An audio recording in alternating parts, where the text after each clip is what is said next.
Olá pessoal, bom dia, boa tarde, boa noite a todos os senhores que são inscritos no nosso canal Anotações de Processo Civil.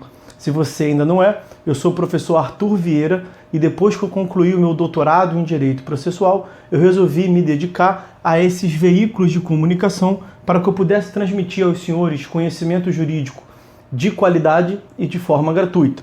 Aqui eu vou pontuar o meu e-mail de contato para que eventuais interessados possam estabelecer um contato mais direto. Inclusive, nós podemos eventualmente considerar a hipótese de publicar um artigo científico em conjunto, tá certo? Bom, gostaria de pontuar também com os senhores o nosso canal no YouTube. Se você ainda não é inscrito, basta clicar no ícone do livro que fica no canto inferior do vídeo para que você se inscreva. Sugiro também que você clique no ícone do sininho para que você possa ativar as notificações dos vídeos que são constantemente disponibilizados por aqui. Gostaria de apresentar também aos senhores a nossa plataforma acadêmica, arturvieiracursos.com.br, arturvieiracursos.com.br, onde os senhores encontrarão cursos online de modo gratuito, inclusive com a emissão de certificado válido em todo o território nacional, tá certo? Então, após a pausa, nós vamos tratar do vídeo de hoje. Então, meus amigos, no vídeo de hoje, eu quero continuar a análise da parte geral do direito administrativo pela consideração do tópico denominado fontes do direito administrativo. Então, fontes do direito administrativo. Eu lembro aos senhores do conceito de direito administrativo do professor Floriano Azevedo Marques Neto, quando ele sustenta que direito administrativo é um conjunto de normas constitucionais, legais e regulamentares, e a cultura jurídica como teorias, interpretações e práticas destinadas a, por meio do direito, organizar e controlar a administração pública, assegurando direitos aos particulares. Então, ele sustenta lá que é um conjunto de normas, tanto constitucionais, legais e regulamentares, bem como a cultura jurídica, teoria, interpretações e práticas. Então, ele menciona conjunto de normas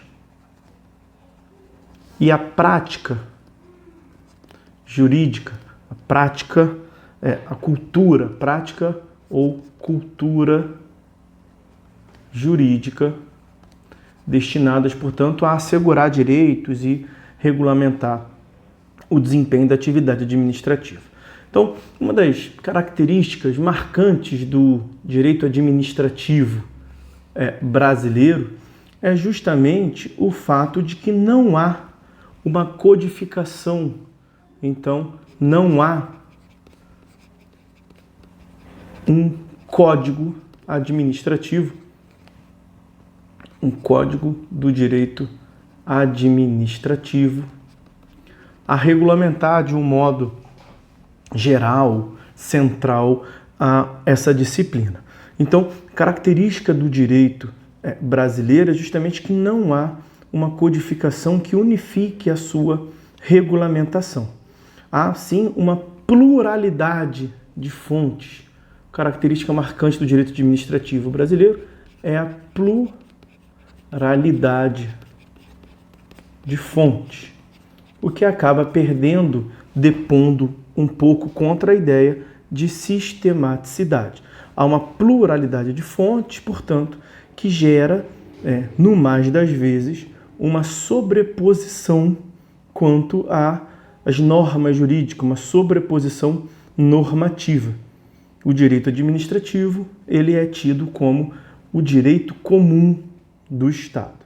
Então, veja, é importante perceber que o direito administrativo, ele surge com a implementação do Estado de Direito, ele surge no período das grandes codificações e ele não conta com um código. O direito administrativo surge no período de instituição do Estado de Direito, de afirmação do positivismo.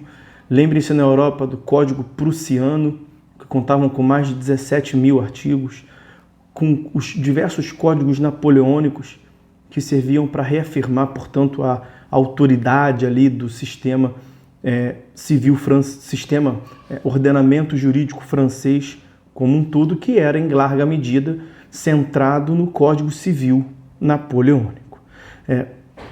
Há autores que, diante dessa realidade, eles sugerem a edição de um código para o direito administrativo. Um código administrativo que teria, portanto, a função de atribuir uma unidade, unicidade, sistematicidade ao ordenamento jurídico no que se refere ao direito administrativo.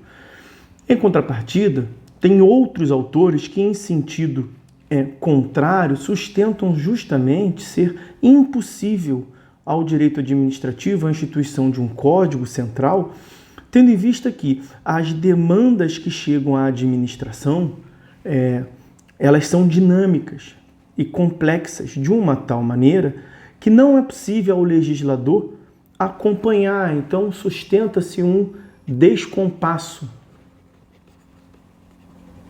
do legislativo ou do processo legislativo, o processo para edição das normas, com o aspecto dinâmico e complexo das demandas administrativas, das demandas que chegam à administração pública para a sua resolução. Então, o legislador não conseguiria, ele estaria em descompasso com a edição de um código centralizado. É mais fácil para o direito administrativo a regulamentação da sua disciplina por meio de legislação específica, por meio de diplomas legislativos próprios, como nós podemos mencionar, a título de exemplo, o processo administrativo federal, previsto lá na Lei 9.784 de 99, todo o regime de contratação pública, como a Lei Geral de Licitações e Contratos, previsto na Lei 8666 de 93. Aí depois tivemos a implementação do diploma de concessão e permissão, lá pela Lei 8.987 de 95.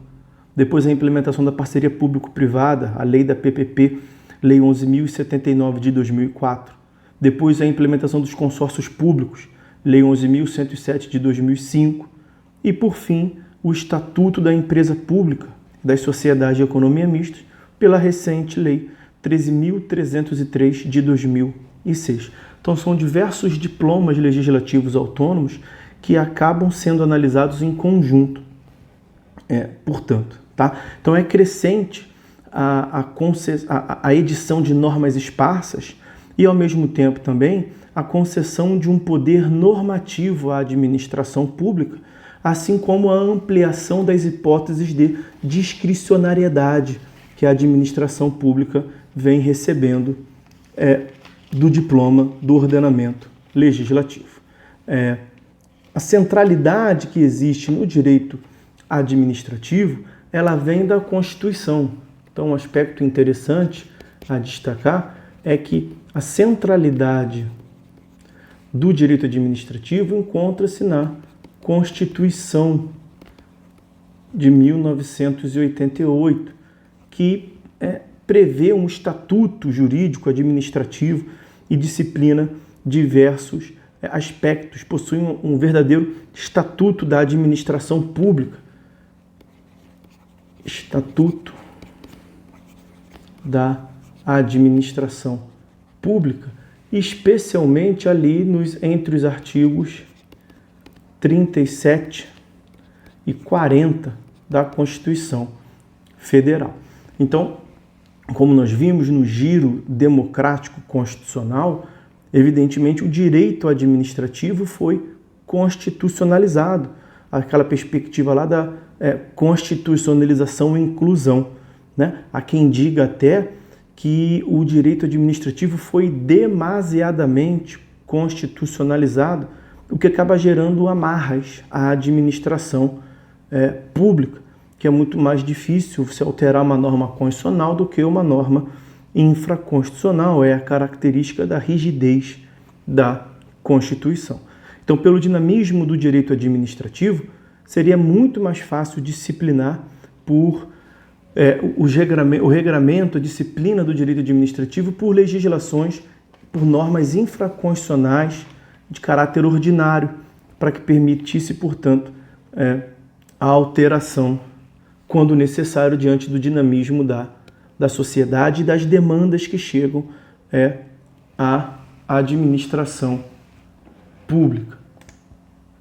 Fazer aqui uma pequena correção no nosso vídeo. Pronto, está resolvido. E vamos seguir a análise do vídeo. Bom, vejam bem.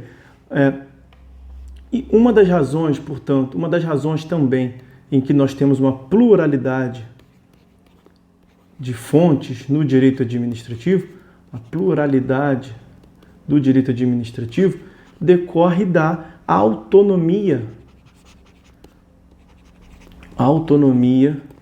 dos entes.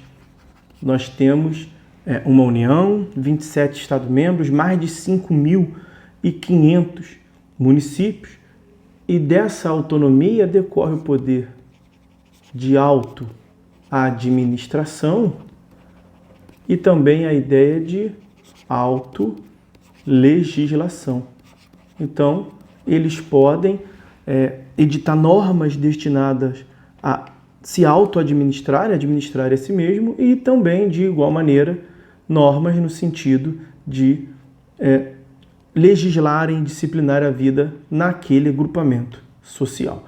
Então, evidentemente que a União possui o que se chama de competências legislativas privativas, lá no artigo 22 da Constituição Federal, mas em matéria de organização administrativa, esse ponto aqui, a matéria de organização administrativa, todos os entes federativos possuem competência legislativa.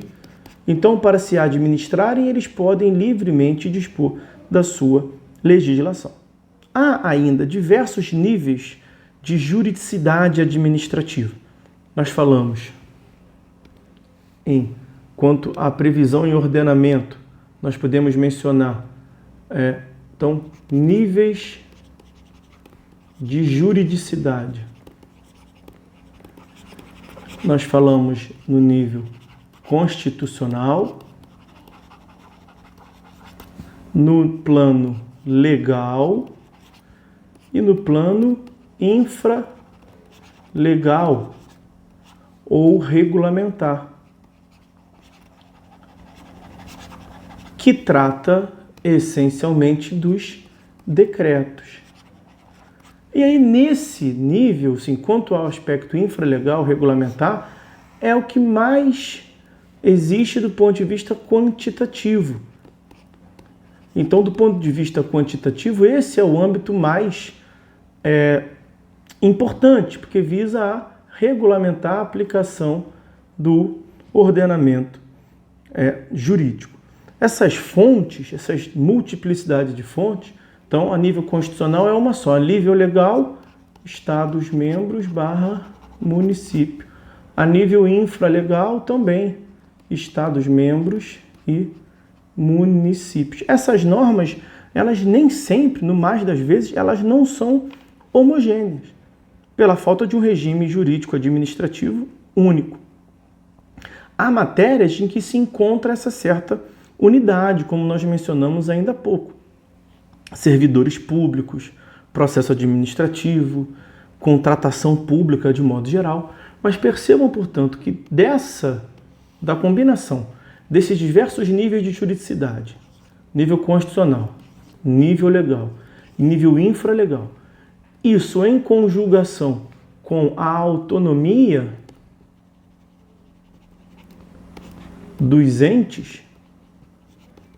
Quais entes? União, Estados membros, Distrito Federal e municípios. Com a conjugação desses elementos, portanto, é evidente que o regime jurídico administrativo aqui é a parte central desse nosso estudo.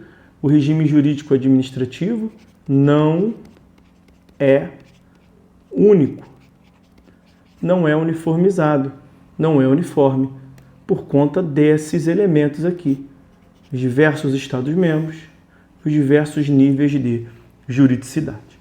Então essas eram as considerações que eu queria passar para os senhores nesse primeiro contato a respeito das fontes do direito administrativo. No próximo vídeo nós vamos complementar ainda a análise das fontes do direito administrativo e logo em seguida passaremos a falar, portanto, dos princípios administrativos que norteiam essa ideia aí de fontes do direito. Talvez as principais fontes do direito administrativo é, sem sombra de dúvida, os princípios que norteiam a aplicação de todo o ordenamento administrativo. Tá certo? Então, meus amigos, é isso. Por hora é só, vamos ficando por aqui. Fiquem todos com Deus e até a próxima.